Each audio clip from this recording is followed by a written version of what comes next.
There we go. I was getting worried for a minute. It's shining like a diamond. It's like red lightning.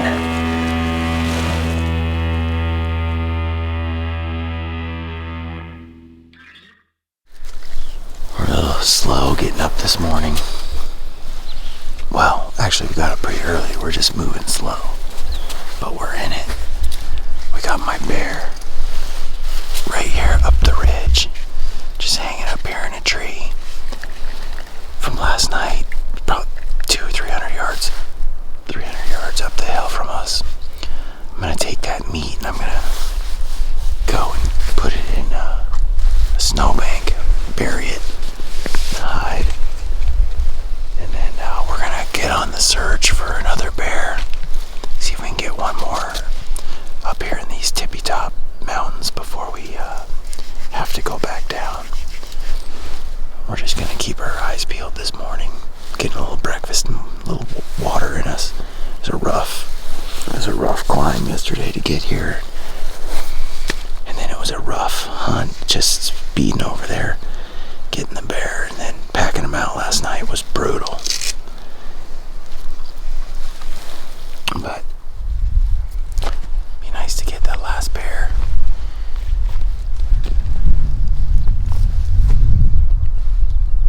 Put 2 bears down.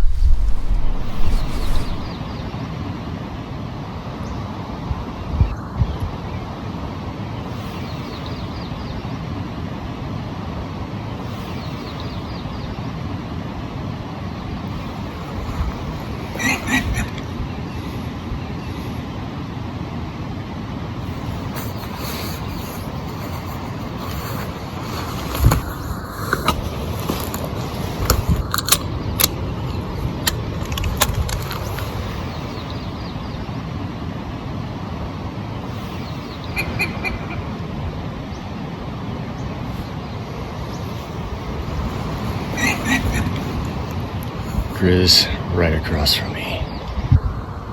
The llamas are going nuts.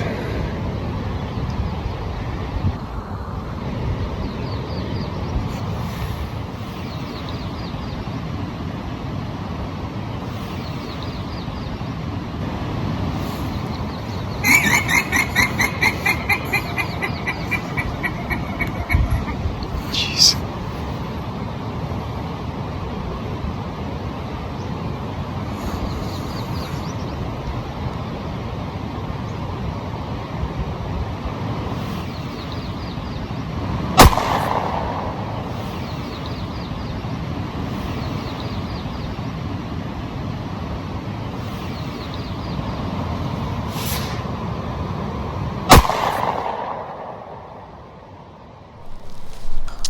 Ryan just texted us on the inReach, and he told us that he got his life saved again this morning from a grizz munching because of the llamas. He was in camp. He said he's texting us, and a grizz just showed up 100 yards away, but the llamas noticed and started screaming, barking. He said they made alien noises. What can you officially tell me what those are? Yeah, they're doing their alarm bark.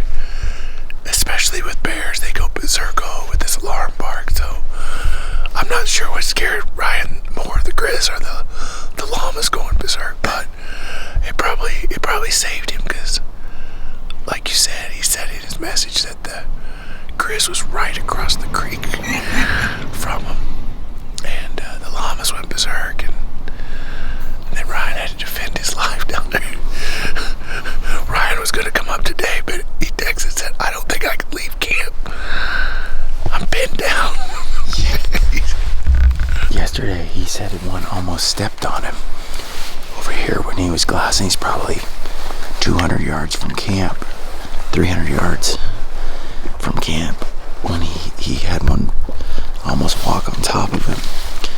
And then this morning, he's like, got 100 yards from camp. He told us he fired 2 shots to try to scare it, get her to go away. And then he said it ran up the hill, and got a little video of it running up the hill. So he talked about switching places with me, but honestly, that's a little more Grizz action than I really want. He can. The Llamas can be the bear bait. You gotta think the Grizzlies, especially where we're at, are not running into Llamas every day. So when they see those things and then they hear that noise, now the problem is I've heard they can get a little more accustomed to them. So that dude might be back for round 2 once he's like, I saw 4 tied up animals. They kind of scared me at first, but I'm a little hungry, so I'm going back. As long as he keeps those llamas really tight together and close to his camp, he'll be good. Well, those birds are already going crazy over there. You can hear them just going nuts over those carcasses.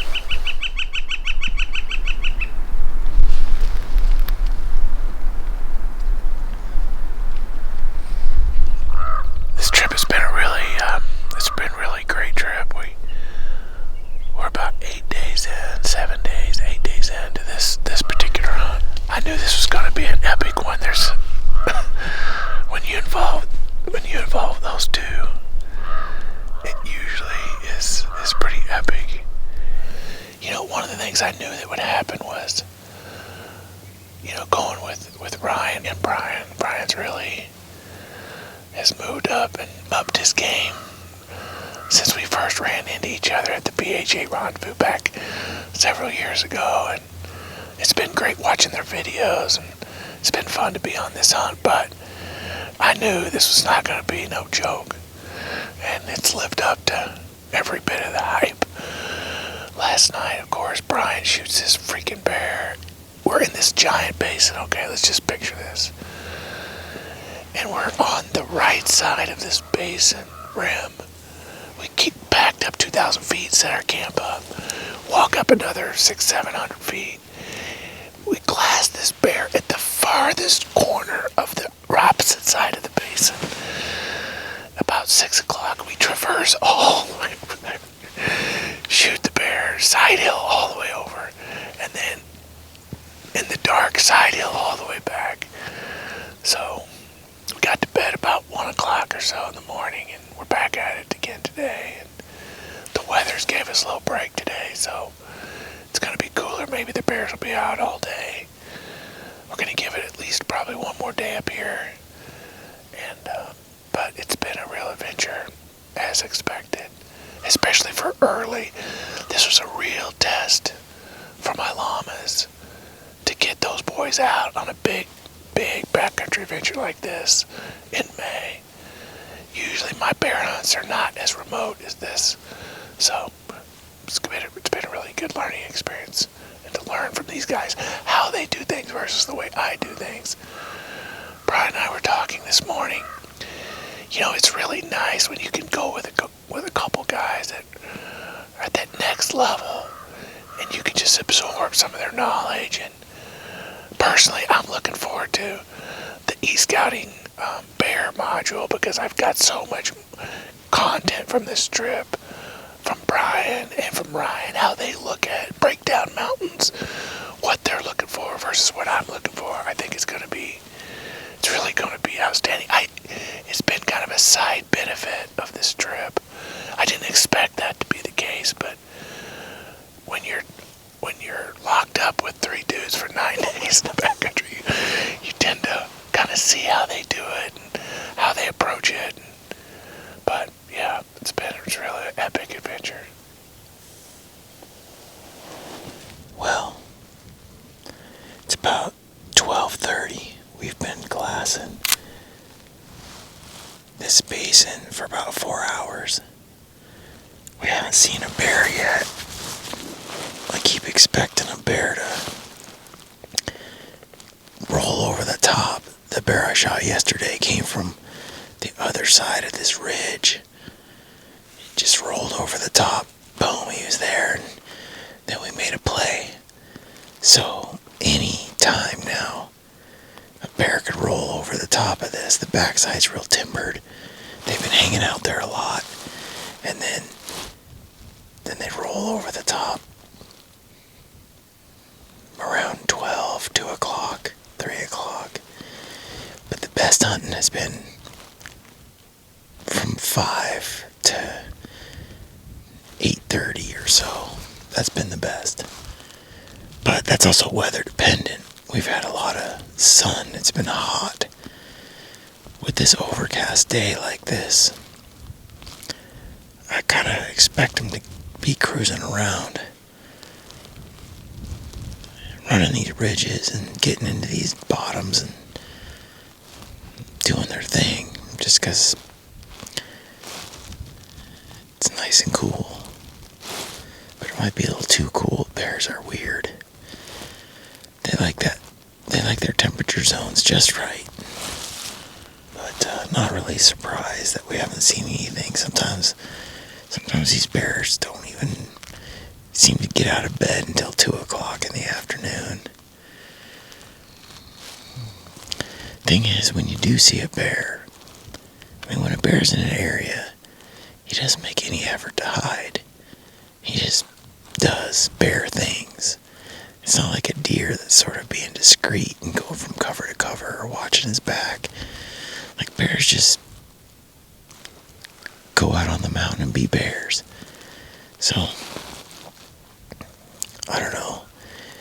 There's probably not a bear in this basin, or we'd have picked him up by now. We're really just hoping a bear rolls into this basin, because we've counted 6 bears in the same basin, right all along the top, and we watched a number of them roll over the top into the basin. So the grizzly bear we've watched come from the bottom. They come from the bottom and come up the bottom of the cuts and hit the saddles.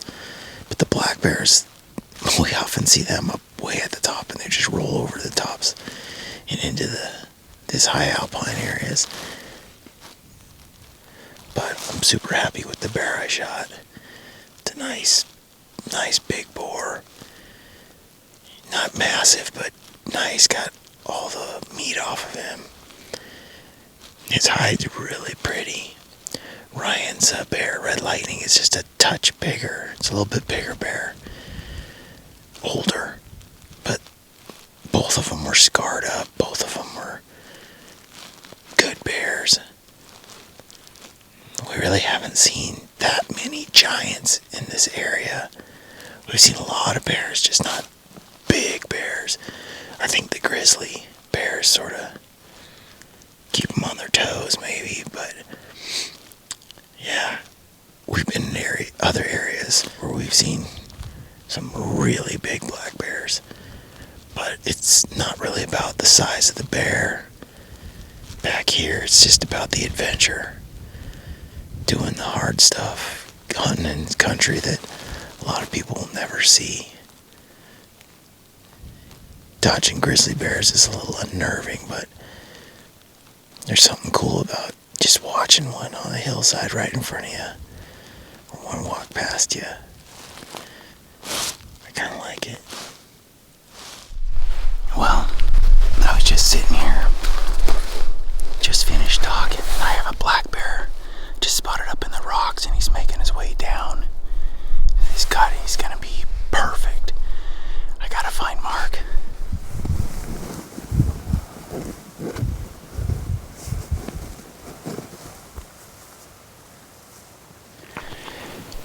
He looks like a really big black bear. I can't really quite tell, but he's got some nice size to him. He's a little heavier looking. He's got some swagger. He came over the top through those rocks, and he's making his way across. I think we're gonna kill him. And keep an eye on him here. Mark is coming up the hill. He's right behind me. Got him figured out. This bear was beelining it straight down. Now he's turning around, kind of feeding. I don't know. Got some pretty good size. So, what do we think we should do? Okay. Well, oh my God.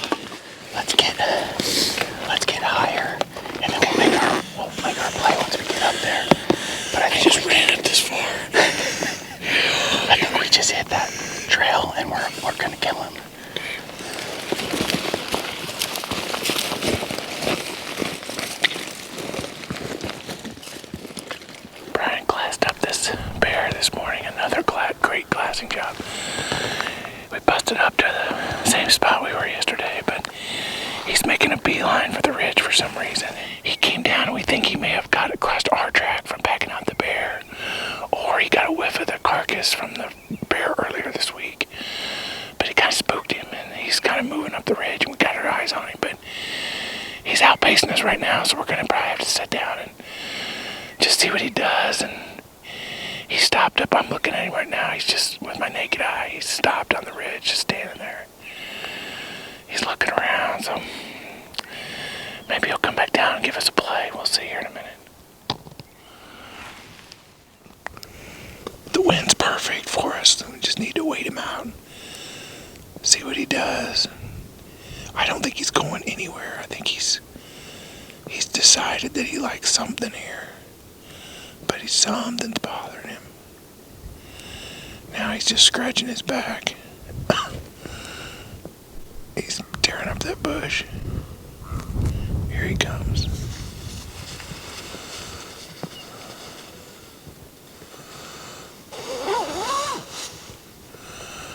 Brian's coming back down.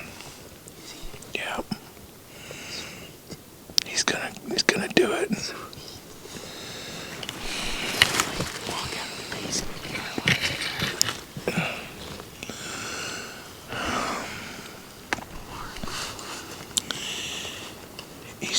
He's just staring downhill.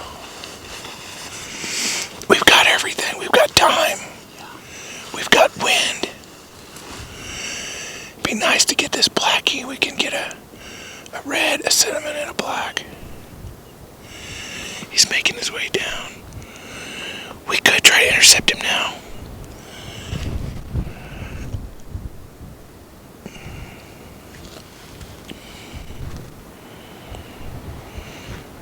If he does come down to that carcass, it'd be nice. He'd be just fixated for a while. I don't think he likes that wind.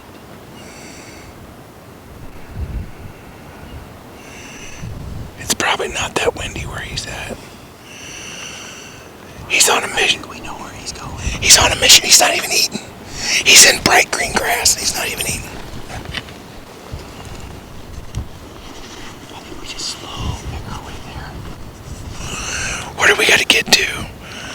Go down and get out on this finger. No, we walk out just like we did last night. Yeah. We can't get over in those trees. We won't be able to see it.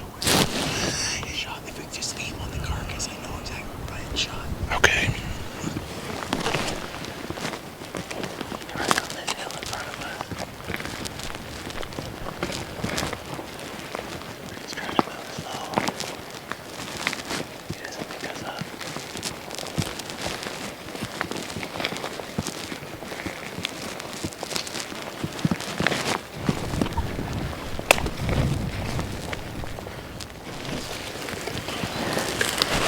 This bear is 400 yards.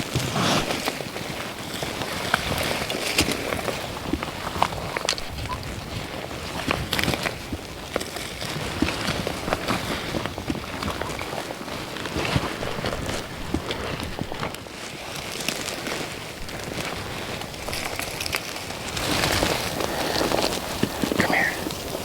He's right there. I'm looking at him.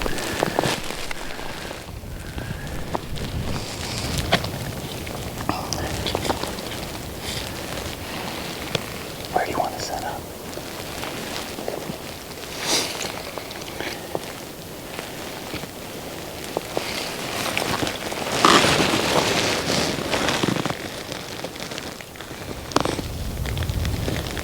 Do you see him?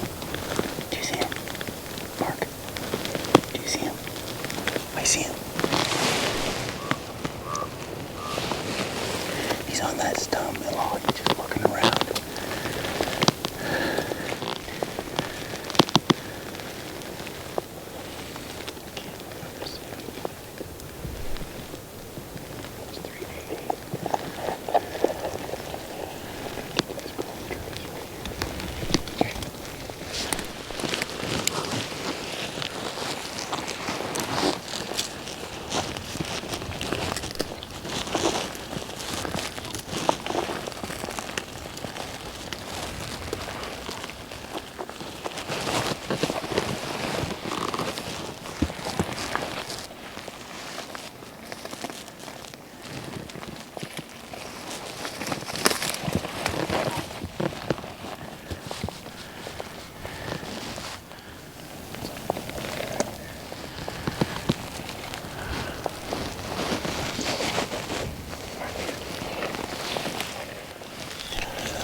So we made our move over, crossed a couple of drainages, got to within range of where this old carcass was.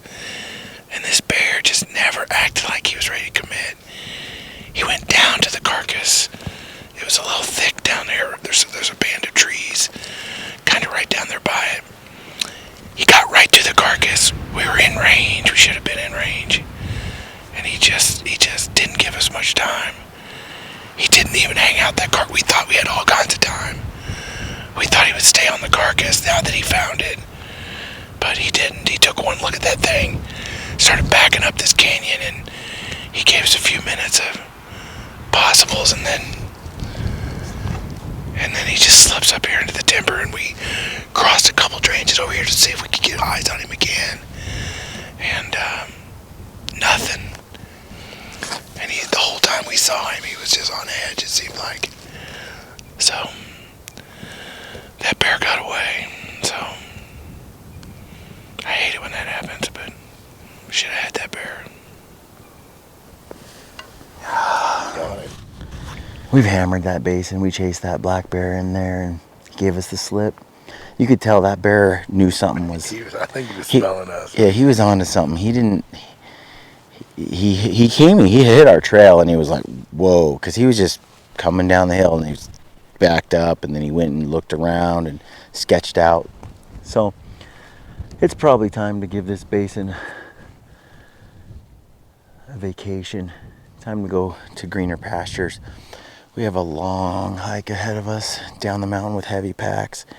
Just got mine all loaded. Mark's got his loaded. And we got the meat out of the tree. Meat's all in there. Camp's all in there. But it's going to be a burner today. Oh well. It's a price to pay to come up here and hunt these places. There's Mark. He's looking good. He's got a heavy pack. We both do. I think his might be heavier than mine. And he's mid-50s. He's crushing it.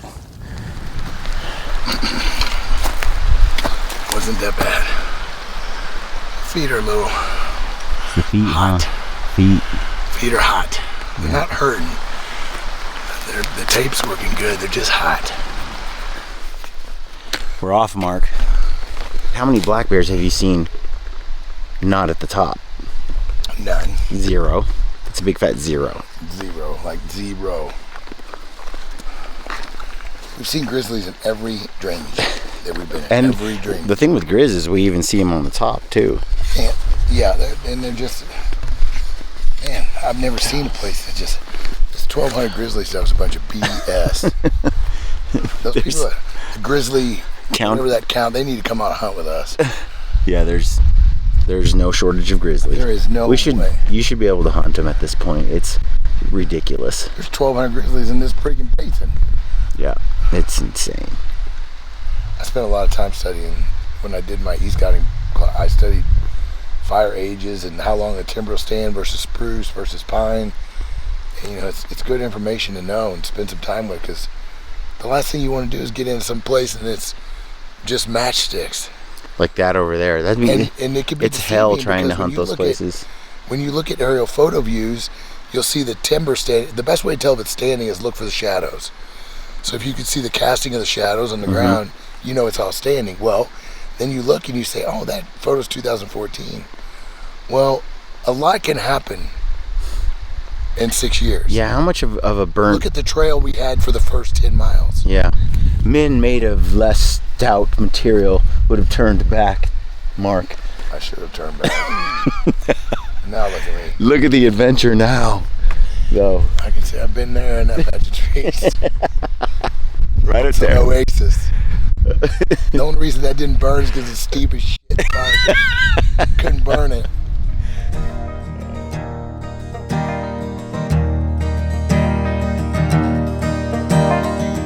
Back to backs, well this time I am headed north. Left the racks, I won't need those where I'm going. almost seasons it itself.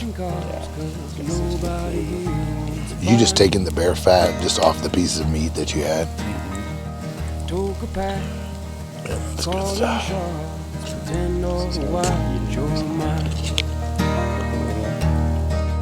And I'm always thinking of you, always thinking I could love you more. That onion gives it just enough of the whammy.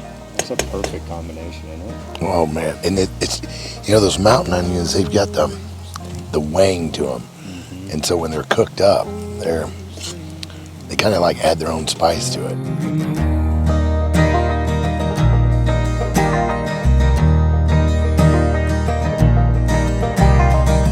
Burn it all, firelight deep in my eyes. Break the noose, heed the call, howling like one of our kind. These days, read clearly like a wolf in the snow. In some way I feel you near me, and darling, as long as you know that I'm always thinking of you, always thinking I could love you more.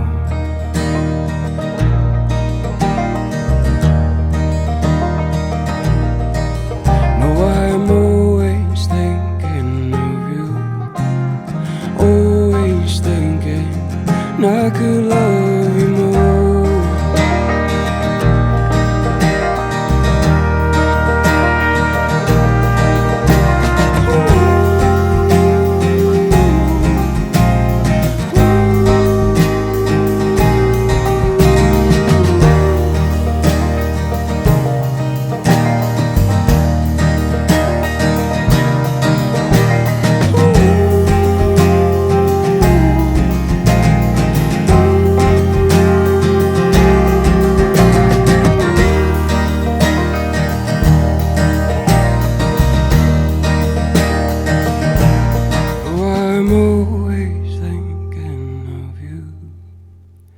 Always thinking I could love you more.